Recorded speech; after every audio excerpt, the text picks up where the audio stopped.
സ്വന്തം തന്തയും തള്ളയും പോലും തിരിച്ചറിയാനുള്ള ഒരു വിവേചന ബുദ്ധി ഇല്ലാത്ത മരക്കഴുതകളും മരമാക്രികളും ആയ കുറെ കമ്മികൾ. കോൺഗ്രസ്സുകാരൻ്റെ അനുജന്മാരായ 2 പേരെ കഴുത്തറുത്തു കൊന്നു. അതിഥിയായെത്തിയ ഒരു പയ്യനെ കൊന്നു. അതിനുശേഷം ഈ കുഞ്ഞിനെ, പേരിടാനുള്ള കുഞ്ഞിനെ എടുത്ത് തീയിലെറിഞ്ഞു. ഈ മനുഷ്യന്റെ, ഈ കോൺഗ്രസ്സുകാരന്റെ കണ്ണ് ജീവനോടുകൂടി ചൂഴ്ന്നെടുത്തു. പിണറായി വിജയൻ അപ്പിയിട്ട് വെച്ചിട്ട് ഇത് അരച്ച ചന്ദനമാണെന്ന് പറഞ്ഞു. അയ്യോ, അതിൽ വിരള് മുക്കി നെറ്റിയിൽ നീളത്തിലൊരു കുറിയും വരച്ച് നെറ്റിയിൽ മാത്രമല്ല നെഞ്ചിലും അടിക്കും. അമ്മച്ചി എന്തായിരുന്നു സംഭവം? അല്ല, വന്നിരിക്കാൻ പറഞ്ഞു, അങ്ങനെ വന്നിരുന്നതാണ്. അപ്പൊ UP-യുടെ കാര്യം, അവന് ഭ്രാന്ത്. ഞാൻ ആളിനെ അറിയാം. പിന്നെ ചെല്ലപ്പന്റെ മോൻ, അവനിവിടെ എന്തൊരു നൊട്ടി അറിയാന്നാണ് ചോദിക്കുന്നത്. അവന് ഭ്രാന്ത്. പക്ഷെ അങ്ങനെ പറയരുത്, സഖാവല്ലേ. അയ്യേ, ഇവിടെ ഈ ഇലക്ഷൻ കഴിഞ്ഞ ആ കടയുടെ നടയെ കാണുമോ? അത്രയ്ക്ക് ബോധവും വിവരവും മാനവും മര്യാദയും നാണവും നാണക്കേടും ഇല്ലാത്ത ഒരു വർഗം. സമൂഹത്തിൽ ദ്രോഹം മാത്രമേ ഇവനൊക്കെ ഉണ്ടാക്കൂ. കാരണം ഇതിൽ നിന്ന് കിട്ടുന്ന, പാർട്ടിയിൽ നിന്ന് കിട്ടുന്ന ബക്കറ്റ് പിരിവ് വരുമ്പോൾ ഇവനൊക്കെ സന്തോഷമാണ്. മാക്കരിക്ക് മഴ വരും പോലെയാണ്. ഈ അക്ഷരമെങ്കിലും പഠിച്ചിട്ട് അവന്മാർ ഇതിലോട്ട് എഴുതാത്തുണ്ട്. നിന്റെ അച്ഛനെ ഞാൻ ചൊന്തയിൽ വെച്ച് കൊണ്ടു എന്ന് വെച്ചാൽ ചന്തയിൽ വെച്ച് കണ്ടു. അത് ശരി. എന്നെ നക്കി നക്കി പഞ്ചിരിച്ചു, നോക്കി നോക്കി പുഞ്ചിരിച്ചു. ഇതാണ് ഇവരുടെയൊക്കെ ഈ എഴുത്ത്. അപ്പൊ അവരൊക്കെ ഈ കമ്മ്യൂണിസ്റ്റ് പ്രസ്ഥാനത്തെയും ചെങ്കൊടിയെയും സ്നേഹിക്കുന്നവരാണ്. അല്ലാതെ ഈ കൂതറ മാക്രി പയലുകൾ എന്ന് പറഞ്ഞു കഴിഞ്ഞാൽ അങ്ങനെ പറയേണ്ടി വരും. നമസ്കാരം. നായുടെ വാല് 12 കൊല്ലം കുഴലിലിട്ടാലും ആ വാല് നിവരില്ല എന്ന് പഴമക്കാർ പറഞ്ഞു കേട്ടിട്ടുണ്ട്. ചേട്ടന്റെ അഭിപ്രായം എന്താണ്? പഴമക്കാര് പറഞ്ഞു കേട്ടിട്ടുണ്ട്. മിക്കവാറും ആ കുഴല് വളഞ്ഞു പോകുമെന്നുള്ളതാണ് ഇപ്പൊ വീണ്ടും ഒരു പുതിയൊരു മൊഴി വരുന്നത്. അത് ശരി. എന്തുകൊണ്ടാണത്? കാര്യം പറഞ്ഞിട്ട് കാര്യമില്ല. അപ്പൊ എന്തായിരുന്നാലും ഈ പറഞ്ഞു വരുന്നതും അതാണ്. ഈ കമ്മികളെ ഉദാഹരിക്കാനാണ് ഞാൻ ഈ പട്ടിയുടെ വാലിന്റെ കാര്യം എടുത്തിട്ടത്. കാരണം ഇവന്മാര് ചില കമ്മികൾ, അവരെ സഖാക്കളെന്നോ കമ്മ്യൂണിസ്റ്റുകാരെന്നോ വിളിക്കാൻ കഴിയില്ല. കാരണം അവര് സ്വയം വിശേഷിപ്പിക്കുന്നത് കമ്മ്യൂണിസ്റ്റുകാരാണ്, സഖാക്കളാണെന്നാണ്. എല്ലാവരും ഇല്ല. ഒരു യഥാർത്ഥ സഖാവാണെങ്കിൽ, ഒരു യഥാർത്ഥ കമ്മ്യൂണിസ്റ്റുകാരാണെങ്കിൽ ഒരിക്കലും അവരൊന്നും ഇത്തരത്തിൽ പെരുമാറില്ല. കാര്യം എന്താണ്? കാര്യം ഞാൻ പറഞ്ഞുതരാം. അതായത് സിംഹവാലൻ കുരങ്ങുകളെ പോലെ ഈ വംശനാശം ഭീഷണി നേരിടുന്ന ഒരു വർഗമാണ് കമ്മ്യൂണിസ്റ്റുകാർ, യഥാർത്ഥ കമ്മ്യൂണിസ്റ്റുകാർ. അല്ലാതെ ഇപ്പോൾ ഉള്ളത് ഞാൻ പറഞ്ഞല്ലോ, ഈ ഒരു കമ്മികളാണ്. ഉദാഹരണം ഞാനിത് പറയാൻ കാരണം, ഫേസ്ബുക്കിൽ ഞാൻ എൻ്റെ ഒരു അടുത്ത സുഹൃത്തുണ്ട്. കുട്ടിക്കാലം മുതൽ തന്നെ ഈ അദ്ദേഹത്തിനെ അറിയാം. ഇപ്പോഴും വളരെ സ്നേഹവും കാര്യവും എല്ലാം ഉണ്ട്. അദ്ദേഹത്തിൻ്റെ എല്ലാ പോസ്റ്റിനും ഞാൻ ചെന്ന് ഒരു കമൻറ്റ് ചെയ്യാറുണ്ട്. ഈ കമൻറ്റ് ചെയ്യുന്നത് എന്താണെന്ന് വെച്ചാൽ, ഇദ്ദേഹത്തിനെ ഒരു കളിയാക്കുന്ന രീതിയിൽ ഒരു തമാശ രൂപയാണ്. കാരണം നമുക്ക് ഒന്നാമത് സമയമില്ല, ഫേസ്ബുക്കിലൊന്നും ഇരിക്കാനുള്ള സമയമില്ല. എന്നാലും അങ്ങനെ ഒരു കമൻറ്റ് ചെയ്യാറുണ്ട്.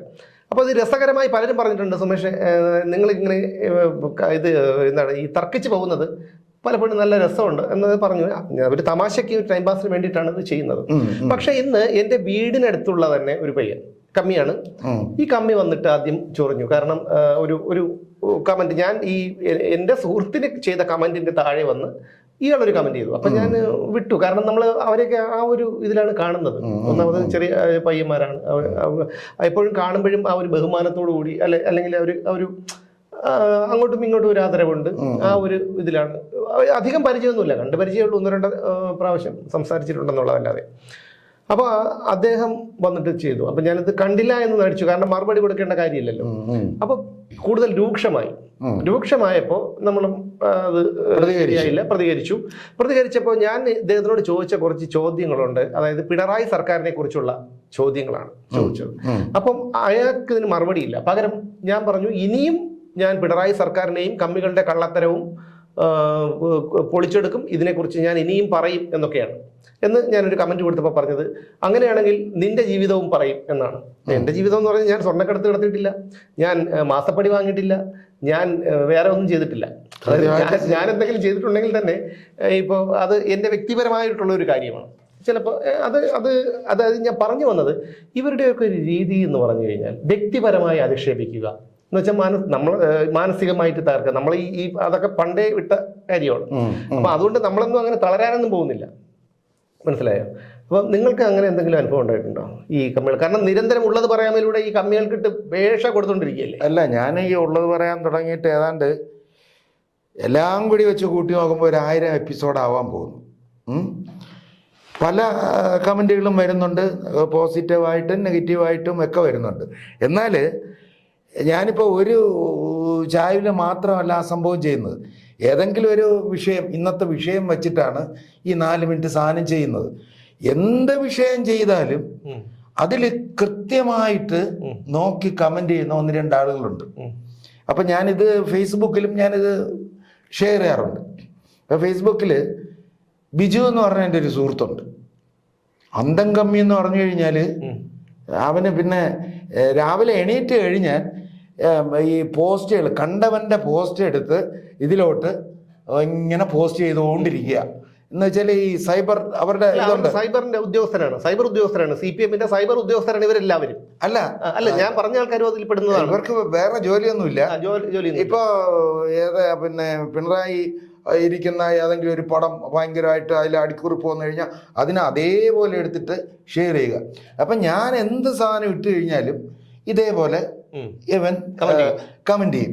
അതിപ്പോൾ നല്ലതായിരുന്നാലും മോശമായിരുന്നാലും അവൻ അവൻ്റേതായ രീതിയിൽ ഈ പിന്നെ അന്തം കമ്മി, അത്രേ ഉള്ളൂ സംഭവം. എന്നാൽ നമ്മൾ പറയുന്ന പല കഥകളും രഹസ്യമായിട്ടാണെങ്കിലും യഥാർത്ഥ കമ്മ്യൂണിസ്റ്റുകാർ, നേരത്തെ സുമേഷ് പറഞ്ഞതുപോലെ അന്തംഗമ്യങ്ങളല്ലാത്ത യഥാർത്ഥ കമ്മ്യൂണിസ്റ്റുകാർ രഹസ്യമായിട്ടെങ്കിലും എന്നെ വിളിച്ചു പറയും, ജയ ഞങ്ങൾ പറയാൻ ഉദ്ദേശിച്ച കാര്യമാണ് ജയൻ അതിലൂടെ പറഞ്ഞേക്കുന്നത്, ഞങ്ങൾക്കത് പറയാൻ പറ്റൂല, പറഞ്ഞാൽ അത് ബുദ്ധിമുട്ടാണ്. നമ്മളോടും ഇവിടെ ഓഫീസിലും പേഴ്സണലായിട്ടും വിളിച്ചിട്ട് പറയുന്ന പരിചയമുള്ള ആൾക്കാരും പരിചയമില്ലാത്ത ആൾക്കാരും ഒക്കെ ഒരുപാട് പേര് വിളിച്ച് പറയുന്നത് ഇതാണ്. കാരണം ഞങ്ങൾ പാർട്ടിയിൽ നിൽക്കുന്നത് കൊണ്ട് ഞങ്ങൾക്ക് ഒരു അക്ഷരം മറുത്ത് പറയാൻ കഴിയില്ല. പക്ഷെ ഞങ്ങൾ എല്ലാവരും ഇയാളെ വെറുക്കുന്നവരാണ്. കാരണം ഇയാളാണ് ഈ പാർട്ടിയെ ഇല്ലാതാക്കിയത്. ഈ പാർട്ടിയെ ഇന്നത്തെ അപജയത്തിലേക്ക് എത്തിച്ചതിന് കാരണം ഇയാളാണ്, ഈ നാടിനെ ഇങ്ങനെയാക്കിയത് ഇയാളാണെന്നൊക്കെ ഒരുപാട് പേര് നമ്മളെ വിളിച്ച് പറയുന്നുണ്ട്. അപ്പോൾ അവരൊക്കെ ഈ കമ്മ്യൂണിസ്റ്റ് പ്രസ്ഥാനത്തെയും ചെങ്കൊടിയെയും സ്നേഹിക്കുന്നവരാണ്. അല്ലാതെ ഈ കൂതറ മാക്രി പയലുകളെന്ന് പറഞ്ഞു കഴിഞ്ഞാൽ അങ്ങനെ പറയേണ്ടി വരും. അല്ലെന്ന് ഇന്നലെ നമ്മളെ ജനൻ ടിവിയുടെ റിപ്പോർട്ടർ അഖില് എടാ നിർത്തടാ പോടാന്ന് പറഞ്ഞപ്പോഴേ സത്യം പറഞ്ഞു കഴിഞ്ഞാല് മറ്റവൻ എന്തുമാത്രം ചമ്മിക്കാണും. അത് ഇന്ന് ചമ്മലല്ല ചേട്ടാ, ഇവന്മാരെന്ന് പറഞ്ഞു കഴിഞ്ഞാൽ നമ്മളിപ്പം അങ്ങനെ നടന്നു പോവാണ്. ഈ നടന്നു പോകുമ്പോഴത്തേക്കും നമ്മളിപ്പോൾ അപ്പുറത്ത് പിരിവിന്നെ ആ ഭാഗത്തൂടെ പോകുമ്പോൾ കുറേ പട്ടികളൊക്കെ കണ്ടിട്ടുണ്ടല്ലോ. അപ്പം നമ്മൾ ഒറ്റയ്ക്കേ ഉള്ളൂങ്കിൽ ഇത് ഭയങ്കര ഒന്നും മിണ്ടാതെ കിടക്കും. 2 ഉണ്ടെങ്കിലും മിണ്ടാതെ കിടക്കും. അവിടെ 10-13 പട്ടികളുണ്ട് കേട്ടോ സ്ഥിരം. ഇത് ആരെങ്കിലും നടന്നു പോവുകയോ 2 വീലറിൽ പോവുകയോ ചെയ്യണമെങ്കിൽ ഇതിന് ഭയങ്കര ഒരു ക്രൗര്യമാണ്. എന്താ വെച്ച് കഴിഞ്ഞാൽ കുരയ്ക്കുന്നു. 5-6 പേരുണ്ടോ ഞങ്ങള് ഇതേ ഉള്ളൂ, അത്രേ ഉള്ളൂ. അഖില് ജനൻ ടിവിയുടെ റിപ്പോർട്ടർ അഖില് അവിടെ നിന്ന് കായ് ചൂണ്ടി ഒന്ന് സംസാരിച്ചപ്പോ ഈ പറയുന്ന മറ്റേ വഞ്ചിയൂർ ബാബു ഉൾപ്പെടെയുള്ളവര് ഒരു കാര്യം ഞാൻ മനസ്സിലാക്കി ധൈര്യം അത്രേ ഉള്ളൂ. ഈ കിടന്നുള്ള ഈ ഫേസ്ബുക്കിലും വാട്സാപ്പിലും കിടന്ന് കാണിക്കുന്നതല്ലാതെ നേരെ നോക്കി വർത്താനം പറയാൻ യോഗ്യത ഇല്ലാത്തവന്മാരാണ് ഈ കിടന്ന് അതിൽ കാര്യം എന്ന് വെച്ചാൽ നമുക്ക് എനിക്ക് ഒന്നാമത്തെ കാര്യം ഈ കമ്മികളോട് സംസാരിക്കുന്നത് ഇഷ്ടമല്ല, അവരുടെ അടുത്ത് സഹകരിക്കുന്നതും ഇഷ്ടമല്ല.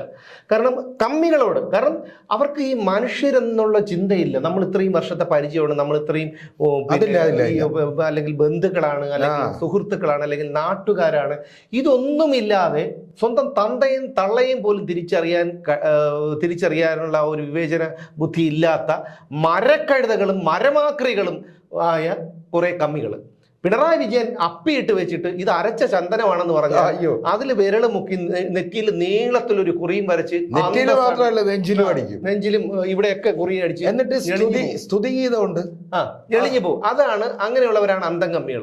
മനസ്സിലായോ? അയാളെ ഇന്ന് സ്വയബുദ്ധിയുള്ള, അതായത് ഒരു 6 വയസ്സുകാരൻ്റെ ബുദ്ധിയെങ്കിലുമുള്ള ഒരാൾക്ക്, കേരളത്തിൽ ജീവിക്കുന്ന ഒരാൾക്ക് ഈ പിണറായി വിജയന്റെ ചെയ്തികളെ ന്യായീകരിക്കാൻ കഴിയും. അയാൾ വന്നതിന് ശേഷമാണ് ഈ കേരളം ഇങ്ങനെ ആയത്. അപ്പൊ ഞാൻ പറഞ്ഞു വന്നത് ഈ പറയുന്ന ആൾക്കാരുടേതാണ്. കാരണം വ്യക്തി കമന്റിലൂടെ പറയണം എങ്കിൽ നിന്റെ ജീവിതം പറയും. എന്റെ ജീവിതം എന്റെ വീട്ടിലായിരുന്നു. അല്ല പറഞ്ഞു അല്ല ആയിക്കോട്ടെ, ഇവന്മാര് നമ്മൾ അറിയാത്ത കാര്യങ്ങളും അറിഞ്ഞുന്ന കാര്യം ഇതൊക്കെ ഇതൊക്കെ കഴിഞ്ഞിട്ട് വന്നത് കൊണ്ട് ഇവരൊക്കെ ആള് മാറിപ്പോയി. മനസ്സിലായോ? അതിന് പുറമെ ഇപ്പൊ 2-3 പേര് എന്നെ തിരക്കി നടക്കുകയാണ്. അപ്പൊ എനിക്ക് ഞാൻ ശത്രുക്കളായിട്ടുള്ളത് ഒന്നുകിൽ പിന്നെ ഇതുപോലെ വാർത്താ സംബന്ധമായിട്ട് എനിക്ക് ശത്രുക്കൾ ഉണ്ടാകാൻ വഴിയുള്ളൂ. അല്ലാതെ നമ്മൾ ഒരാളെടുത്തും ഒന്നിനും പോകുന്ന ഒരാളല്ല. അതുകൊണ്ട് അങ്ങനെ വരാൻ വഴിയില്ല. അപ്പം എന്നെ അന്വേഷിച്ച് കിടക്കുന്നുണ്ട്. ഫേക്ക് ഐ ഡി ഉണ്ടാക്കുന്നു. ആ ഫേക്ക് ഐ ഡിയിൽ കൂടി എൻ്റെ ഫ്രണ്ട് ലിസ്റ്റിലുള്ള മറ്റുള്ള ആൾക്കാരോട് തിരക്കുന്നു. അതിനുശേഷം എൻ്റെ അടുത്ത് തന്നെ വരുന്നു. പിന്നെ വന്നിട്ട് ചോദിക്കുന്നു എവിടെയാണ്, എന്താണ്. എൻ്റെ ഇതിൽ എല്ലാം പരസ്യമാണ് സുഹൃത്തുക്കളെ. എൻ്റെ ഈ ചാനലിൻ്റെ താഴെ കൂടി പോണ നമ്പർ ഉപയോഗിക്കുന്നത് ഞാൻ തന്നെയാണ്. അപ്പോൾ എൻ്റെ കയ്യിൽ ആ ഫോണിൽ എനിക്ക് എപ്പോഴെങ്കിലും അറ്റൻഡ് ചെയ്യാൻ കഴിഞ്ഞില്ലെങ്കിൽ ഞാൻ തിരിച്ചു വിളിക്കും. ഞാനിപ്പോഴും പിന്നെ എന്താണ് പരസ്യമായി റോഡിൽ ഇറങ്ങി നടക്കുന്ന ആളാണ്. പൊതുനിരത്തിൽ നിന്ന് ചായ കുടിക്കുന്ന ആളാണ്. സാധനങ്ങൾ എൻ്റെ വീട്ടിലത്തേക്കുള്ള സാധനങ്ങളും ഓഫീസിലത്തേക്കുള്ള സാധനങ്ങളും വാങ്ങിക്കാൻ പോകുന്നത് ഞാൻ ഒറ്റയ്ക്കാണ്. അപ്പോൾ അതുകൊണ്ട് എനിക്ക് അതേപോലെ ഭയമില്ല. നിങ്ങൾക്ക് കണ്ടെത്തണമെങ്കിൽ കണ്ടെത്താം, ഒരു പ്രശ്നവുമില്ല. ഭയമില്ല ഭയപ്പാടുമില്ല കേട്ടോ, ചിലർ പറയും പോലെ. അപ്പോൾ ഞാൻ പറഞ്ഞു വന്നത് ഇതാണ്. ഞാൻ ആലോചിക്കുന്നത് ഇവരൊക്കെ ഈ സമൂഹത്തിന് എന്താണ് ചെയ്യുന്നത്? അതായത് നമുക്ക് ഒരാളടുത്ത് ഒരു വൈരാഗ്യമില്ല, ഒരു ഇതുമില്ല, സൗഹൃദം മാത്രമുണ്ട്. ആ സൗഹൃദം ഉള്ള വ്യക്തിയോട് എങ്ങനെയാണ് ഈ പിണറായി വിജയൻ എന്ന് പറയുന്ന കേരളം കണ്ട ഏറ്റവും വെറുക്കപ്പെട്ട മനുഷ്യന് വേണ്ടി തർക്കിക്കാൻ വരുന്നത് ഇവന്മാര്? അല്ല, എനിക്കത് മനസ്സിലാവുന്നില്ല. ഇവരെ തലയ്ക്കകത്തൊക്കെ എന്ത് സാധനം? തലയ്ക്കകത്തൊക്കെ എനിക്ക് തോന്നുന്നു വേറെ എന്തോ മരുന്ന് കയറി കാണും തോന്നുന്നു. ആയിരിക്കാം. കാരണം അത് ഞാൻ ഇവരോട് പറഞ്ഞു, ഇവനൊക്കെ പണിയെടുത്ത് ജീവിക്കുന്നത് ഇതുവരെ കണ്ടിട്ടില്ല. പിന്നെ കണ്ടിട്ടില്ല. ബക്കറ്റ് പിരിവ് ഇതുപോലുള്ള പരിപാടികളും കാര്യങ്ങളൊക്കെ ഉണ്ട്. ഇതിൽ തന്നെ ഉള്ള അവൻ്റെയൊക്കെ പ്രൊഫൈലിൽ തന്നെ ഉള്ളത് DYFI എന്താ ഉദ്ഘാടനം എന്നുള്ളതാണ്. ഇതിനുള്ള സത്യം അതെന്തോ വലിയൊരു കാര്യം പോലെ. ഓരോരുത്തരും അവരുടെ വിദ്യാഭ്യാസ യോഗ്യതയാണ് വഹിക്കുന്നത്. അല്ലെങ്കിൽ വിദ്യാഭ്യാസം അവർ വഹിക്കുന്ന പൊസിഷൻ, അല്ലെങ്കിൽ അങ്ങനെയുള്ള കാര്യം അവർ വഹിക്കുന്ന പൊസിഷൻ, ഇതെന്തെങ്കിലുമൊക്കെ ആയിരിക്കും ചെയ്യുന്നത്. ഇതങ്ങനെയല്ല. എനിക്കുള്ള ഏറ്റവും വലിയ സംഭവം എന്ന് പറഞ്ഞാല് ഈ അന്തം കമ്മി എന്ന് പറഞ്ഞുള്ള പേരിട്ട് കൊടുത്താലേ ആരായാലും അവനെ അയാളെ കണ്ടെങ്കിൽ ആദരിക്കണം. കാരണം എന്ന് വെച്ച് കഴിഞ്ഞാൽ ഞാനൊരു കാര്യം ചോദിച്ചോട്ടെ. ഒരാള് ഞാനിപ്പോൾ നടന്നു പോവാണ്. അപ്പോൾ ചേട്ടൻ പറയണു, സുമേഷ് അത് അവിടെ ഒരു കുഴി കാണണം. ഇത് കുഴിയല്ല, നിന്റെ തോന്നലാണ്, നീ ചാടിക്കുമെന്ന് നീ നടന്നു പോകുമെന്ന് പറഞ്ഞു കഴിഞ്ഞാൽ എനിക്കറിയാം അത് കുഴിയാണെന്ന്. പക്ഷെ ഈ മരമാക്രികൾക്ക് അറിയില്ല. ഇവന്മാര് വലിയ ചിലപ്പം പിന്നെ ഒരു ചീങ്കണ്ണി, ഉദാഹരണത്തിന് ചീങ്കണ്ണി ആയിരിക്കും മായം പൊളിച്ച് കിടക്കുന്നത്. മൂത്ത കമ്മി പറയും, എടാ അത് പല്ലിയണ്ട, നീ ഒരു ചവിട്ട് കൊടുക്കാൻ പറയും. ഇവൻ തിരിഞ്ഞും പിരിഞ്ഞും നോട്ടമില്ല, അവിടെ ചവിട്ടും മറ്റേതെടുത്ത് വിഴുങ്ങും. അതല്ലേ, അത്രയ്ക്ക് ബോധവും വിവരവും മാനവും മര്യാദയും നാണവും നാണക്കേടും ഇല്ലാത്ത ഒരു വർഗം. ഇങ്ങനെയുള്ള ചിലരാണ് ഈ പാർട്ടിയെ കൂടുതൽ പൊതുജനങ്ങളുടെ മുന്നിൽ അപഹാസ്യരാക്കുന്നതെന്ന് കൂടി തിരിച്ചറിയണം നിങ്ങൾ. കാരണം നമ്മൾ ഇതൊന്നും കൊണ്ട് ഭയപ്പെടാൻ പോകുന്നില്ല. നിങ്ങൾ ചിലപ്പം കുപ്രചരണങ്ങൾ നടത്താം, ചിലപ്പം വേറെ പലതും നടത്താം, ചിലപ്പം വെണ്ണുപിടിയനെന്ന് പറയാം, കള്ളപിടിയനെന്ന് പറയാം, മറ്റേത് പറയാം, എന്ത് പറഞ്ഞാലും ഈ പറഞ്ഞ കണക്ക് നാളെ സുധാകരൻ പറഞ്ഞതേ എനിക്കും പറയാനുള്ളൂ. അത്രയേ ഉള്ളൂ. സുധാകരൻ അറിയാതെ പറഞ്ഞല്ലോ, VD സതീശനെ കുറിച്ച് പറഞ്ഞില്ലേ, അത്രയേ ഉള്ളൂ. അതുകൊണ്ട് നമ്മളിതൊക്കെ കഴിഞ്ഞിട്ടാണ് വന്നത്. ഇത്രയും പ്രായമായി ഇവനൊക്കെ നമ്മളൊക്കെ ഈ ഇതിന് ഇറങ്ങുമ്പോൾ തന്നെ ഇവന്മാര് അപ്പനെ ഞരമ്പിൽ ഓടുന്നേ ഉള്ളൂ. ആലോചിച്ചിട്ട് പോലും അതിനെക്കുറിച്ച് ആലോചിച്ചിട്ട് പോലും അല്ല. ഇവന്മാര് ചിന്തിക്കണ്ടേ? ഇവരൊക്കെ ചെറുപ്പക്കാരല്ലേ, ചെറുപ്പക്കാരായ പിള്ളേരല്ലേ. ഇപ്പൊ കുറെ നാളുകളായിട്ട് പിണറായി വിജയനെയല്ല ഈ പാർട്ടിയെക്കുറിച്ച് എന്ത് പറഞ്ഞാലും ഇതിനു മുമ്പ് അങ്ങനെ ഉണ്ടായിരുന്നു. സൈബർ ആക്രമണം വലുതായിട്ടുണ്ടായിരുന്നു. പിന്നെ ഇല്ല, കാരണം ഇവർക്കൊക്കെ മനസ്സിലായി. പിന്നെ ഇപ്പോൾ അവന്മാരെന്തോ എന്താണ് ഇവര് ഒരു സോഷ്യൽ മീഡിയ ഗുണ്ടാ സംഘത്തിലേക്ക് ഉണ്ടാക്കി എടുത്തത് കൊണ്ടായിരിക്കും അതിലെ അംഗങ്ങളാണ് ഇവന്മാരൊക്കെ. മനസ്സിലായോ? അപ്പം ഞാൻ ഈ പിന്നെ എനിക്കത് അത്ഭുതം തോന്നുകയാണ്. എങ്ങനെയാണ് നമുക്ക് പരിചയമുള്ള സൗഹൃദം മാത്രമുള്ള ഒരു വ്യക്തിയോട് മറ്റൊരുത്തിന് വേണ്ടി അതെന്തോ ആയിക്കോട്ടെ, അത് തെറ്റാണെന്നറിയാം. ഞാൻ ഇവനോട് ചോദിക്കുന്നു, ഇവനൊക്കെ കാണുന്നുണ്ടെങ്കിൽ അവനോട് ഞാൻ ചോദിക്കുന്നു, നീ ഇതിനുത്തരം പറ. ഒരു ഹെലികോപ്റ്റർ എടുത്ത് ഈ പറയുന്ന പിണറായി വിജയൻ വാടകയ്ക്ക് എടുത്തിട്ടുണ്ട് 80 ലക്ഷം രൂപ ഒരു മാസം.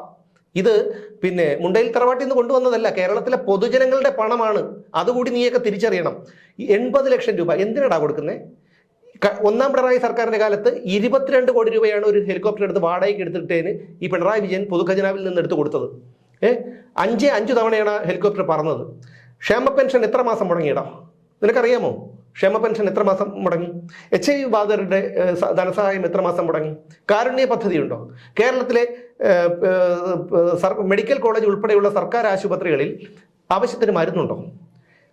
തിരുവനന്തപുരം മെഡിക്കൽ കോളേജിലെ ശുചിമുറിയിൽ രോഗികൾ വെള്ളമില്ലാത്തതിനാൽ രോഗികൾ പുറത്തുനിന്ന് കുപ്പിവെള്ളം വാങ്ങിക്കൊണ്ടാണ് പോകുന്നത്. ആ അവസ്ഥയിലാണ്. മരുന്ന് കമ്പനിക്കാർക്ക് മരുന്ന് കൊടുക്കുന്നില്ല. ICUവിൽ രോഗി പീഡിപ്പിക്കപ്പെടുന്നു. ശസ്ത്രക്രിയ കഴിഞ്ഞ് രോഗി പീഡിപ്പിക്കപ്പെടുന്നു, ആ പീഡിപ്പിച്ചവനെ നീയൊക്കെ സംരക്ഷിക്കുന്നു. പിന്നെ ശസ്ത്രക്രിയ കഴിഞ്ഞിട്ട് വയറ്റിനകത്ത് കത്രിക വെച്ച് കിട്ടുന്നു, വിരൽ ഓപ്പറേഷൻ ചെയ്യാൻ വന്ന കുട്ടിയുടെ നാക്ക് ഓപ്പറേഷൻ ചെയ്യുന്നു, വലത് കൈ ഒടിഞ്ഞവന്റെ ഇടത് കൈയിൽ കമ്പിയിടുന്നു. ഇവിടെ മരക്കഴുതകളെ, നിനക്കൊക്കെ ചിന്തിക്കാനുള്ള ഒരു കഴിവുണ്ടോ? നിന്റെയൊക്കെ ഭരണം, ഈ പറഞ്ഞ പിണറായി സഖാവ് നിന്നെയൊക്കെ ഇവിടുത്തെ ഈ നാടിനെ എവിടെയാണ് കൊണ്ടെത്തിച്ചത്? എവിടെയാ കൊണ്ടെത്തിച്ചത്? നീയൊക്കെ ഒരു നിമിഷം ചിന്തിച്ചു നോക്ക്. കഴിഞ്ഞില്ല, ഇനി പറയാനുണ്ട്. നിങ്ങളിത് എന്തോന്നാണത്? പിണറായി ഉണ്ടെങ്കിൽ എനിക്ക് എൻ്റെ ഉള്ളത് പറയാൻ പറ്റുള്ളൂ. കാര്യം എന്നറിയാം, പിണറായി ഉണ്ടെങ്കിൽ ഇവിടെ വിഷയങ്ങളുള്ളൂ. മന്ദബുദ്ധികൾ ചുമ്മാ എന്തെങ്കിലും വിളിച്ചു പറയും, അത് ട്രോളായിട്ട് ഇറങ്ങും. അതിനും എന്തെങ്കിലും സാധനങ്ങൾ കുത്തിപ്പറക്കി എടുത്ത് നമ്മളൊരു സാധനം കൊണ്ട് ഇറക്കും. എത്രയോ യൂട്യൂബ് ചാനലുകാർ ഈ പിണറായിയെ കൊണ്ട് ജീവിക്കണം എന്നറിയാം. അല്ല, യൂട്യൂബ് ചാനലുകാരോണ്ട് ജീവിക്കുന്നു, ആ ജീവിതം അല്ലല്ലോ ചേട്ടാ പ്രശ്നം. അല്ല, നമ്മളിപ്പോ തമാശക്ക് അങ്ങനെ പറയാമെങ്കിൽ പോലും ഇവിടെ ഈ മഴ തുടങ്ങിയിട്ട് ഇപ്പോ എത്ര ദിവസമായി? ഒരാഴ്ചയായി. സിംഗപ്പൂരിൽ നിന്ന് കാല് കുത്തിയതിന്റെ അന്ന് തുടങ്ങിയ മഴയാണ്, ഒരാഴ്ച വരെയായി. ഓരോ ദിവസവും ഇന്ന് നമ്മുടെ പിണറായിക്ക് ദീർഘായുസ്സും പൂർണ്ണാരോഗ്യവും കിട്ടാൻ വേണ്ടി നരേന്ദ്രമോദി ആശംസ അറിയിച്ചൊക്കെയാണ് ബർത്ത്ഡേ. നരേന്ദ്രമോദിക്ക് തന്നെയല്ലോ ഇയാളെ ഇങ്ങനെ വളർത്തി വിടുന്നത്. അപ്പൊ അതുകൊണ്ട് അതല്ല ഞാൻ പറയുന്നത്. കാരണം നമ്മൾ ഈ 6-7 ദിവസമായി തീരാത്ത മഴ തുടങ്ങിയിട്ട്, ഈ ഓരോ ദിവസവും അന്നന്ന് രാവിലെ ഇറങ്ങി ജോലിക്ക് പോകുന്ന ആൾക്കാരുണ്ട്. അവരെങ്ങനെ ജീവിക്കും? അതൊന്ന് ആലോചിച്ച് നോക്കൂ. ഇന്ന് തന്നെ നിങ്ങളൊരു പിന്നെ ഒരു അമ്മാവന്റെ വീഡിയോ എടുത്തു. അയാൾ കണ്ടോ, അയാളുടെ കഷത്ത് ഇരിക്കുന്നതെന്ന് പറഞ്ഞു കഴിഞ്ഞാൽ തുണിയാണ്. കാരണം ആരെങ്കിലും ജോലിക്ക് ജോലി ചെയ്യുമ്പോൾ ധരിക്കാനുള്ള എവിടെയെങ്കിലും ചെന്ന് എന്തെങ്കിലും പണി കിട്ടുക എന്നത് അന്വേഷിച്ച് നടക്കുന്ന ഒരു മനുഷ്യൻ. രാവിലെ എണീക്കുന്നു, വീട്ടിൽ നിന്ന് ഇറങ്ങി വന്നിട്ട് പണി അന്വേഷിച്ച് നടക്കുന്നു. ഈ മഴയത്ത് എവിടെ പണി കിട്ടാൻ? ഈ പണിയില്ലാതെ പോകുന്നു. അയാൾക്ക് ഒരു 10-75 വയസ്സ് വരൂലേ? 10-75 വയസ്സ് വരുന്ന മനുഷ്യൻ. നിങ്ങൾ രാവിലെ ഞങ്ങളുടെ ഒരു പ്രോഗ്രാം നോക്കുമ്പോൾ കാണാൻ പറ്റും. അപ്പൊ ഇത്തരത്തിലുള്ള എത്രയോ ആൾക്കാരുണ്ട്. ഈ പിന്നെ മത്സ്യത്തൊഴിലാളി സ്ത്രീകൾ 10, 70, 80 വയസ്സായ അമ്മമാര് അവർ വരുന്ന കാഴ്ചയുണ്ടല്ലോ. ഞാനിത് പലതവണ ഇത്തരം ചർച്ചകളിൽ പറഞ്ഞിട്ടുള്ളതാണ്. ഇപ്പൊ കടൽ ക്ഷോഭിച്ചിരിക്കുന്നത് കൊണ്ട്, മഴ ഇത്തരത്തിലായതുകൊണ്ട് മീനില്ല. അപ്പം ഈ മീൻ കൊണ്ട് ഇവരെങ്ങനെ യാത്ര ചെയ്യും? ഒന്ന് ആലോചിച്ച് നോക്കും. ഇവരെങ്ങനെ വന്നിട്ട് ഇതേപോലെ മീൻ വിൽക്കും? ഇവരെങ്ങനെ ഈ സാധാരണ രാവിലെ എണീറ്റ് പോയി കൂലിപ്പണി ചെയ്യുന്ന ഈ ആൾക്കാർ എന്ത് ചെയ്യും? 1600 രൂപ, ഈ കോടികൾ മാസപ്പടി വാങ്ങിക്കുന്നവനൊക്കെ 1600 രൂപ വെറും നിസ്സാരമായിരിക്കാം. മനസ്സിലായില്ലേ? വെറും നിസ്സാരമായിരിക്കാം. ഈ 1600 രൂപ കിട്ടുമ്പോൾ അതുകൊണ്ട് മരുന്ന് വാങ്ങാനിരിക്കുന്ന മനുഷ്യരുണ്ട് ഇവിടെ. അതുകൊണ്ട് ഒരു നേരം എന്തെങ്കിലും കറി വയ്ക്കാൻ ഒരു 50 രൂപയുടെ മത്തിയെങ്കിലും വാങ്ങിച്ച് കറി കൂടി എന്നെ നേരിട്ട് പറഞ്ഞതാണ്. 50 രൂപയുടെ മത്തിയെങ്കിലും വാങ്ങിച്ച് കറി വെച്ച് എന്ന് വെച്ചാൽ അവർക്ക് ഇത് കിട്ടിയിട്ട് വേണം, അല്ലെങ്കിൽ അവർക്ക് എവിടെന്നെങ്കിലും പൈസ കിട്ടും. അതിന് പോലും ബുദ്ധിമുട്ടുന്നവരുടെ നാടാണ്. ഒരു രക്ഷയില്ല. അവതരിക്കുമ്പോൾ ഇവരെയൊക്കെ നമുക്ക് വെറുതെ വിടാൻ തോന്നുന്നു? ഈ പാവങ്ങൾ എങ്ങനെ ജീവിക്കും? അവരുടെ പോലും ക്ഷേമ പെൻഷൻ കൊടുക്കുന്നില്ല. ഇന്നിരി നാറികളുണ്ടല്ലോ, ഈ പരമനാറികൾ ന്യായീകരിക്കണം എന്തെന്നറിയാമോ? ഉമ്മൻചാണ്ടി സർക്കാരിന്റെ കാലത്തായിരുന്നപ്പം ഇത്രയും മുടക്കമായി, അന്നൊന്നും നിനക്ക് മിണ്ടണ്ട. ഇവനൊക്കെ ഇത് ഉണ്ടാക്കാന്ന് പറഞ്ഞാണല്ലോ ഇവിടെ കയറിയത്. സിംഗപ്പൂരിലും അവിടെയും ഇവിടെയും ഒക്കെ ദൂർത്തടിച്ച് ചെയ്യാം. ഇപ്പൊ സെക്രട്ടേറിയറ്റ് നവീകരിക്കാൻ പോകുന്നു, ക്ലിഫ് ഹൗസ് നവീകരിക്കാൻ വീണ്ടും നവീകരിച്ചുകൊണ്ടിരിക്കുന്നു. എന്തൊക്കെയാണ് ഈ നാട്ടിൽ നടക്കുന്നത്? പെറ്റികൾ ഇങ്ങനെ AI ക്യാമറയുടെ പെറ്റികൾ വണ്ടികൾക്ക് ഇങ്ങനെ വന്നുകൊണ്ടേയിരിക്കുന്നു. ഒരു കാര്യം കൂടി മനസ്സിലാക്കണം. ഈ പിണറായി വിജയൻ വന്നതിന് ശേഷമാണ് ഇപ്പോൾ ഈ കുറ്റകൃത്യങ്ങൾ കേരളത്തിൽ ഇത്രയധികം വർദ്ധിച്ചത്. ഇന്നലെ ഒരു കണക്ക് കൂടി പുറത്തു വന്നിട്ടുണ്ട്. രാജ്യത്ത് ഏറ്റവും കൂടുതൽ മയക്കുമരുന്ന് കേസുകൾ പിടിക്കുന്ന സംസ്ഥാനം കേരളമാണ്. അത് നോക്കണം. ഇന്ത്യയിലെ ഏറ്റവും ചെറിയൊരു സംസ്ഥാനങ്ങളിലൊന്നാണ് കേരളം. നമ്പർ 1. അപ്പോൾ ഇപ്പോൾ ഒരു വാർത്ത വന്നിട്ടുള്ളതെന്ന് പറഞ്ഞാൽ മധ്യമേഖലയിലെ ജയിലുകളിൽ 19 ജയിലുകളുണ്ട്. വിയ്യൂർ അതിസുരക്ഷാ ജയിലും വിയ്യൂർ സെൻട്രൽ ജയിലും ഉൾപ്പെടെ 19 ജയിലുകളാണ് മധ്യമേഖലയിലുള്ളത്. ഈ 19 ജയിലുകളും നിറഞ്ഞു കവിഞ്ഞിരിക്കുന്നു. എന്നാലോചിച്ച് നോക്കണം. അതായത് കൊടും കുറ്റവാളികളോടൊപ്പമാണ് 18, 20, 19 വയസ്സായ പിള്ളേരെ കൂടി പിടിച്ചുകൊണ്ടുവന്ന് വെച്ചാൽ അമ്മ കുറ്റം ചെയ്തിട്ട് തന്നെയാണ് ഇവരെ കൊണ്ടുവന്നിട്ട് പിന്നെ ഇവരുടെ ദുർഗുണ പരിഹാര പാഠശാലയിലാക്കാൻ പറ്റുമോ? അവിടെയും നിറഞ്ഞിരിക്കുകയാണ്. അപ്പൊ അതാണ് കേരളത്തിന്റെ അവസ്ഥ. ഇത് 19 ജയിലുകളിലെ മധ്യമേഖലയിലുള്ള 19 ജയിലുകളിലെ കാര്യം മാത്രമാണ് ഈ പറയുന്നത്. അപ്പൊ എങ്ങോട്ടാണ് ഈ നാടിന്റെ പോക്ക്? ഇതൊന്നും ഈ മരക്കഴുതകൾ ഈ പിണറായിക്ക് വേണ്ടി ഈ ഓശാന പാടുന്ന ഈ നാറുകൾ ഇതൊന്നും കാണുന്നില്ലേ? ഇപ്പോൾ കാസർഗോഡ് ഒരു പെൺകുട്ടി വീട്ടിൽ കിടന്നുറങ്ങുന്ന ഒരു 10 വയസ്സായ എടുത്തുകൊണ്ട് പോയി പീഡിപ്പിച്ചിട്ട് അവളുടെ സ്വർണം മോഷ്ടിച്ച് ആ കുട്ടി ഇറക്കി വിട്ടു. ഒരു 10 വയസ്സായ ഒരു കുട്ടിയാണ്. ഒന്ന് ആലോചിച്ച് നോക്കൂ. അതെങ്ങനെ സഹിക്കും? ഇതിൻ്റെ അച്ഛനമ്മമാരെങ്ങനെ സഹിക്കും? ഞാനങ്ങനെ കൊന്നുകളഞ്ഞേനെ അവനെ പിടിച്ചു എന്ന് തോന്നുന്നു. ഇപ്പോൾ അവൻ ഇറങ്ങി വീണ്ടും ഇത് കാണിക്കും. ഇപ്പം അവയവ കച്ചവടം ഇന്ത്യയിൽ എവിടെയാണ് ഇതൊക്കെ കേട്ടിട്ടുള്ളത് നിങ്ങൾ? കേരളത്തിലെ ലേക്ക് ഷോർ ആശുപത്രി കേന്ദ്രീകരിച്ച് പിന്നെ അവയവ കച്ചവടം നടക്കുന്നു. തൃശ്ശൂരിലെ ഒരു ഗ്രാമത്തിലെ മിക്കവാറും ഒട്ടുമിക്ക ആൾക്കാരും അവയവ കച്ചവടം നടത്തി കഴിഞ്ഞു. അവയവം വിറ്റ് കഴിഞ്ഞു കിട്ടിയ വിലയ്ക്ക് കടം തീർക്കാനായിട്ട്. കടം തീർക്കാൻ വേണ്ടി ഞാനിപ്പോ ഒരു സ്റ്റോറി ചെയ്തത് ആ പൂജപ്പുര ഒരു സ്ത്രീ ഒരു മക്കളെ വളർത്താൻ വേണ്ടി 5 വർഷം മുമ്പ് കിഡ്നി വിറ്റാണ് അവരുടെ ആ കടങ്ങൾ തീർത്തതും ബാക്കി കാര്യങ്ങളും. അതായത് 8 ലക്ഷം രൂപ എന്തോ സമ്മതിച്ചു. അത് അവരെ എൻ്റെ അടുത്ത് പേഴ്സണലായിട്ട് പറഞ്ഞാണ്. അവർക്ക് അതിന്റെ പകുതി പോലും കിട്ടിയില്ലെന്നാണ് പറയുന്നത്. ആലോചിച്ച് നോക്കും. അപ്പൊ ഇതിന്റെ ഇടയിലുള്ള ബ്രോക്കർമാർ ഈ വൃക്ക കച്ചവടം കൊണ്ട് തന്നെ എന്തുമാത്രം ലക്ഷാധിപതിയല്ല കോടിപതികളാവും. പക്ഷെ അങ്ങനെയല്ല. അത് ഈ കള്ളന്മാർ പലതും ചെയ്യും. അവർ പക്ഷെ അവർ നിലയ്ക്ക് നിർത്തേണ്ടത് ഭരണകൂടവും പോലീസുമാണ്. അവരെന്തുകൊണ്ട് നിഷ്ക്രിയമായിരിക്കുന്നു? പോലീസുകാർക്ക് പോലും ഭയമാണ്. കാരണം പോലീസുകാരെ പോലും ആക്രമിച്ച എത്രയോ സംഭവങ്ങൾ ഈ കഴിഞ്ഞ ആഴ്ച തന്നെ ഉണ്ടായി. പോലീസുകാരെ ആക്രമിക്കുന്നു. അവർക്ക് ഡ്യൂട്ടി കഴിഞ്ഞിട്ട് അവർക്ക് വീട്ടിൽ പോകണ്ടേ? അവർ തന്നെ പോലീസുകാർക്ക് സാധാരണ പോലീസുകാർക്ക് എത്ര മണിക്കൂറാണ് ഡ്യൂട്ടി ചെയ്യുന്നത്? അവർക്ക് രാവെന്നില്ല, പകലെന്നില്ല, മഴയെന്നില്ല, വെയിലെന്നില്ല എന്ന രീതിയിലാണ് അവർ ഡ്യൂട്ടി ചെയ്യുന്നത്. പോലീസുകാർക്ക് ഒരാൾ നേരിട്ടൊരു കുറ്റം കണ്ടാൽ പോലും അയാളെ ഒന്ന് വിലക്ക് വിടാനായിട്ട് അവർക്ക് പേടിയാണ്. അപ്പൊ ഏത് തരക്കാരനാണെന്ന് അറിയാൻ പറ്റില്ല. പോലീസിന് ഉയർന്ന പോലീസ് ഉദ്യോഗസ്ഥർക്ക് എന്ന് പറഞ്ഞ സെക്യൂരിറ്റി ഉണ്ട്. അവർക്ക് വേറെ പ്രശ്നമില്ല. സാധാരണക്കാരനായ പോലീസുകാരൻ മണിക്കൂറുകളോട് ഡ്യൂട്ടി ചെയ്തിട്ട് അവർ ഈ പറഞ്ഞ അതുപോലെ മിക്കവാറും ഉള്ള ആൾക്കാർ ടൂ വീലറിലാണ് പോകുന്നത്. ഇന്നത്തെ കാലത്ത് എന്തും ചെയ്യാൻ മടിയില്ലാത്ത ആൾക്കാരാണ്. അപ്പൊ പോലീസുകാരെ നമ്മൾ കുറ്റം പറഞ്ഞിട്ട് കാര്യമുണ്ടോ? ഇവിടെ ആകെ ജീവന് സുരക്ഷയുള്ളത് പിണറായി വിജയനും അയാളുടെ കുടുംബത്തിനും മാത്രമാണ്. ബാക്കിയുള്ള ആരും ഇവിടെ സുരക്ഷിതരല്ല. ആ നാട്ടിലാണ് ഇവനെ പോലെയുള്ള മരയോന്തുകൾ കിടന്ന് ഇതുപോലെ പിണറായി വിജയൻ വാഴ്ത്തുപാട്ടുകൾ പാടുന്നത്. ഒന്ന് ആലോചിച്ച് നോക്കൂ. നമ്മൾ അയാളെ ഒരു സമൂഹ മാധ്യമത്തിലൂടെ വിമർശിക്കുന്നവനെ ഇതാണ്. അവരെ വിമർശിക്കുന്നവനെ ആദ്യമൊക്കെ കൊണ്ടുതള്ളുമായിരുന്നു. സത്യം പറയുന്നവന് പറ്റില്ല. ഞാൻ ചോദിച്ചോട്ടെ, നമ്മുടെ നികുതിപ്പണം കൊണ്ട് ഒരുത്തൻ ഉണ്ടുറങ്ങി ജീവിക്കുന്നു, അവൻ ദൂർത്തടിക്കുന്നു, അവന് തോന്നിയതുപോലെ നടക്കുന്നു. അപ്പൊ നമുക്ക് സാധാരണ ഒരു പൗരന് ചോദ്യം ചെയ്യാനുള്ള അവകാശമില്ല. ചോദ്യം ചെയ്യുന്നില്ല. ശരി, നമുക്കൊരു എന്തെങ്കിലും ഒരു അഭിപ്രായം പറയാനുള്ള സ്വാതന്ത്ര്യം പോലും. എന്നിട്ട് ഈ പറയുന്നതോ ഇവനൊക്കെ ഡിവൈഎഫ്ഐയുടെ പരസ്യപാചകം എന്താണ്? ഇതൊക്കെ എന്ത് ഇവന്മാരൊക്കെ കാരണം ഈ സമൂഹത്തിൽ ഇവനൊക്കെ സാമൂഹ്യ ദ്രോഹികളാണ്. സമൂഹത്തിൽ ദ്രോഹം മാത്രമേ ഇവനൊക്കെ ഉണ്ടാക്കൂ. കാരണം ഇതിൽ നിന്ന് കിട്ടുന്ന പാർട്ടിയിൽ നിന്ന് കിട്ടുന്ന ബക്കറ്റ് പിരിവ് വരുമ്പോൾ ഇവനൊക്കെ സന്തോഷമാണ്. മാക്കരിക്ക് മഴ വരും പോലെയാണ്. കാരണം ബക്കറ്റ് പിരിവ് വരുമ്പോൾ രസകരമായിട്ട് വരുമെന്നറിയാം. വരണതൊക്കെ കാണണം. ഭയങ്കര ഒരു 8-10 പേര് ആ ചുവന്ന ബക്കറ്റ് കൊണ്ട് വരുന്നു. ആ വരവ് കണ്ടു കഴിഞ്ഞാൽ നമ്മൾ നേരത്തെ ഇവന്റെ കടം വാങ്ങിയിട്ടുണ്ട്, അത് തിരിച്ചു ചോദിക്കാൻ വരുമ്പോഴാണ് വരുന്നത്. എന്തിനാണ് അതൊക്കെ പിന്നെ പറയാം. ആ പൈസ ഇട് നിവർത്തിയേട് കൊണ്ട് ഇട്ടില്ലേ അവര് ഇടിക്കും. കുത്തിവെക്കുന്ന പാടേ അവർക്കുള്ളൂ. ഇതിലുള്ള ഏറ്റവും വലിയ രസം എന്നറിയാമോ? ഈ ബക്കറ്റും കൊണ്ടുവരുമ്പോൾ വഴിയിലുള്ളവന് വേണമെങ്കിൽ കൊടുക്കാതെ പോവാം. നേരെ മറിച്ച് ഒരു സ്ഥാപനം ഇട്ടോണ്ടിരിക്കുന്നില്ലേ, ഒരു കട ഇട്ടോണ്ടിരിക്കണം, മുറുക്കാക്കട ഇട്ടോണ്ടിരിക്കണേ. അവന്റെ അവിടുത്തെ ചെന്നിട്ട് ഈ ബക്കറ്റും കൊടുത്തിട്ട് പൈസ ഇട്. അവൻ 10-15-20 ഇട്ട് കഴിഞ്ഞാൽ 250 അല്ലെങ്കിൽ 500 ഇട്. അവൻ ഇട്ടില്ല എന്നുണ്ടെങ്കിൽ പിറ്റേ ദിവസം ആ കട കാണില്ല. കണ്ടില്ലേ മെനിഞ്ഞാന്ന് വീട്ടുകാരെ ബന്ദികളാക്കിയിട്ട് മതിലിടിച്ച് കളഞ്ഞു ഈ നാറികള്. ഇവന്മാരെ കാരണം ബംഗാളിൽ എന്താണോ സംഭവം. നിങ്ങൾ ബന്ദികളാക്കാതെ തന്നെ മതിലിടിച്ചില്ലേ? എത്രയോ സ്കൂളിന്റെ മതിലിടിച്ച് നമ്മളെ സൂര്യഭഗവാന്റെ വണ്ടി അകത്ത് കയറാൻ വേണ്ടി എത്രയോ മതിലിടിച്ചു. അല്ല, അതൊന്നും പറഞ്ഞിട്ട് കാര്യമില്ല. അതൊക്കെ ജനങ്ങൾക്കറിയാം.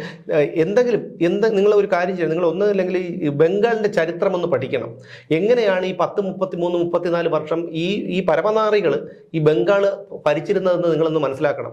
എന്തുമാത്രം ക്രൂരതകൾ, എത്ര പേരെ കൊന്നുതള്ളി.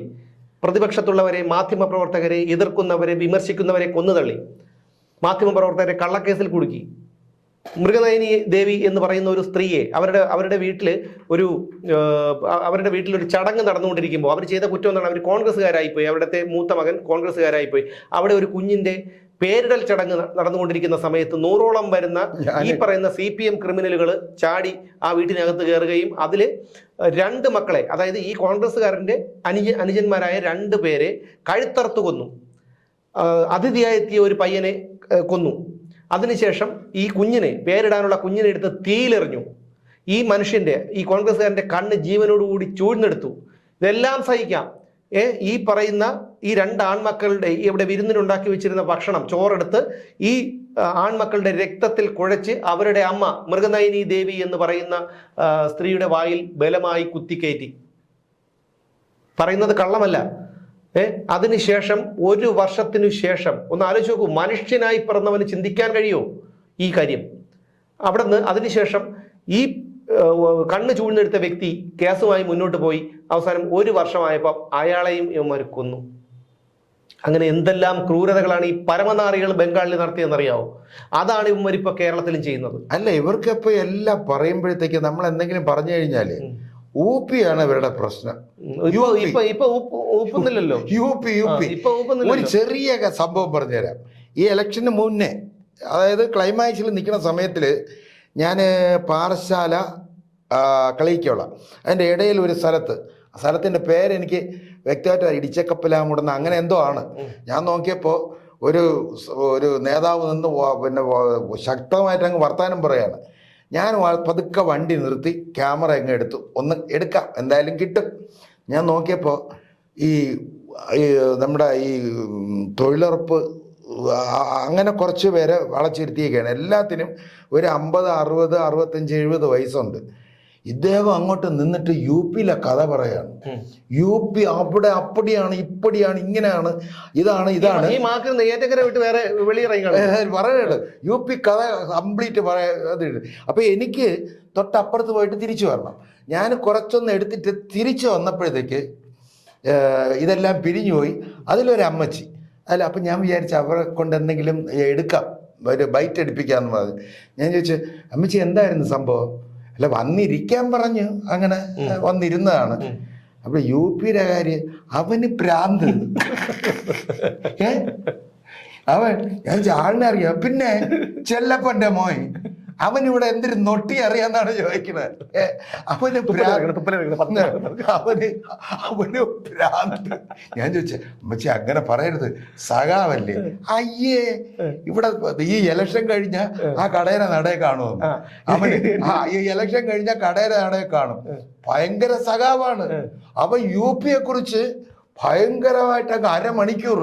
അല്ല, ഇവനൊന്നും അറിയില്ല. ഇവനൊക്കെ ഞാൻ പറഞ്ഞ ഈ പൊട്ടക്കിണറ്റിൽ തവളകൾ എന്ന് പറഞ്ഞ കമ്മികളാണ്. ഇവന്മാർ ഇവിടെ വിട്ട് പോയിട്ടില്ല, മനസ്സിലായോ? ഇവിടെ വിട്ട് അവന്മാർ പോയിട്ടില്ല.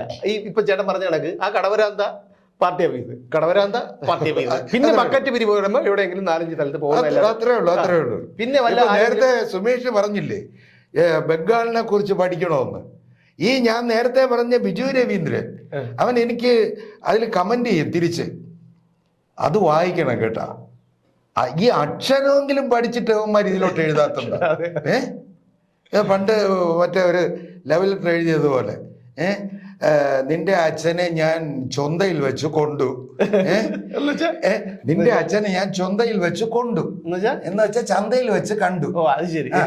എന്നെ നക്കി നക്കി പഞ്ചിരിച്ചു, നോക്കി നോക്കി പുഞ്ചിരിച്ചു. ഇതാണ് ഇവരുടെയൊക്കെ ഈ എഴുത്ത്. എനിക്ക് നിന്നെ ഇഷ്ടമാണ്. എനിക്കൊന്നും അറിഞ്ഞൂടാ എൻ്റെ പൊന്നെ. ഞാൻ അതിൻ്റെ ആ കമൻറ്റുകൾ ഞാൻ കാണിക്കും. അപ്പോൾ നേരത്തെ ഞാൻ പറഞ്ഞത് ബംഗാളിനെ കുറിച്ച് പഠിക്കണമെന്ന് പറഞ്ഞില്ലേ? ഇവിടത്തെ 4, 3, 7 എന്ന് പറയാൻ അറിഞ്ഞൂടാത്തവൻ എങ്ങനെയാണ് ഈ ബംഗാളിനെ കുറിച്ച് പഠിക്കണേ? അത് ശരിയാണ്, അത് വളരെ ശരിയാണ് കേട്ടോ. അത് കറക്റ്റാണ്, അത് ശരിയാണ്. ഇവന്മാർക്ക് അത്രയ്ക്കുള്ള ഗ്രാഹ്യമുള്ളൂ. പിന്നെ ഈ പറഞ്ഞതുപോലെ ഇവരുടെ ഭരണം ഒന്ന് ആലോചിച്ച് നോക്കുക. ഇവിടെ മഴക്കെടുതി നടന്നുകൊണ്ടിരിക്കുമ്പം ഇവിടുത്തെ ഈ പ്രവർത്തനങ്ങളെ ഏകോപിപ്പിക്കാനുള്ള മേയർ മൂന്നാറിലായിരുന്നു. മഴ തുടങ്ങിയതിന് ശേഷമാണ് ഇവിടെ വന്നത്. ഇവിടെ വന്നിട്ട് ചെയ്യുന്നതോ ഇറങ്ങി നടന്ന് ഇന്നലെ നമ്മൾ ചർച്ച ചെയ്തു, അതിനെ കുറിച്ച് പറയുന്നില്ല. മൂന്നാറിൽ പോയതെന്ന് പറഞ്ഞാൽ ആ മൂന്നാർ ഒന്ന് പഠിച്ചു വന്നിട്ട് അതേപോലെ ഇവിടെ ആക്കി എടുക്കും. പിന്നെ അതുപോലെ തന്നെ ഈ വഞ്ചിയൂർ, ഇന്നലെ ജനം ടി വിയിലെ വാർത്താ സംഘത്തെ കയ്യേറ്റം ചെയ്യാൻ ശ്രമിച്ച മുൻ കൗൺസിലർ വഞ്ചിയൂർ ബാബുവിന്റെ മകൾ ഗായത്രി ബാബുവാണ് നിലവിൽ അവിടുത്തെ കൗൺസിലർ. അവര് 1 മാസമായിട്ട് അവർ ആ ഏരിയയിലേ കാണാനില്ല എന്നാണ് അവിടുത്തെ ആൾക്കാർ പറയുന്നത്. അത് ഇത്രയും പ്രശ്നമായല്ലോ, അവർ ഇതുവരെ വന്നിട്ടില്ലല്ലോ. ഇത് ഇന്നങ്ങനെ ഈ ഒരു ചുരുങ്ങിയ മണിക്കൂറുകൾക്കുള്ളിൽ ഞങ്ങളിത് പുറത്തു വിടുന്നതിന് മുമ്പ് എപ്പോഴെങ്കിലും വന്നിട്ടുണ്ടെങ്കിലേ ഉള്ളൂ. അവർ 1 മാസമായിട്ട് അവർ ആ പരിസരത്ത് വരുന്നില്ല. ഒന്ന് ആലോചിച്ച് നോക്കൂ, ഇവരൊക്കെ എന്താണ് ഈ സമൂഹത്തിന് വേണ്ടി ചെയ്യുന്നത്? പിന്നെ ഇനി ഒന്നും പറയാനൊന്നുമില്ല. കാരണം കേരളത്തിലെ ജനങ്ങൾ നിന്നെയൊക്കെ കൊണ്ട് പൊറുതിമുട്ടിയിരിക്കുകയാണ്. പൊറുതിമുട്ടിയിരിക്കുകയെന്ന് വെച്ചാൽ പൊറുതിമുട്ടിയിരിക്കുകയാണ്. മനസ്സിലായോ? ഒന്നും പണയണ്ട. മനസ്സിലായോ? ഈ അളമുട്ടിയാൽ ചേരയും കടിക്കും എന്നൊരു ചൊല്ല് ഓർത്താൽ നല്ലത്. മനസ്സിലായോ?